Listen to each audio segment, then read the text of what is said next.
In this video, I'm gonna share with you how to remove these past trade labels and makers here, these ones, okay? So all you have to do is right click in your chart, click on data series, then scroll down here until the end and you will see plot executions, this one. Click on text and markers and choose do not plot.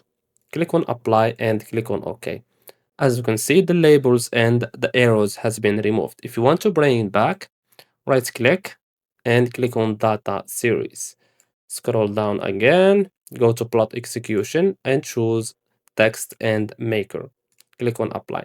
If you want to show only the arrows or the markers, right click on it and choose markers only and click on apply, as you can see. And that's it. So I hope you found this video helpful. Don't forget to give us a like and subscribe. Thanks for watching and see you in the next one.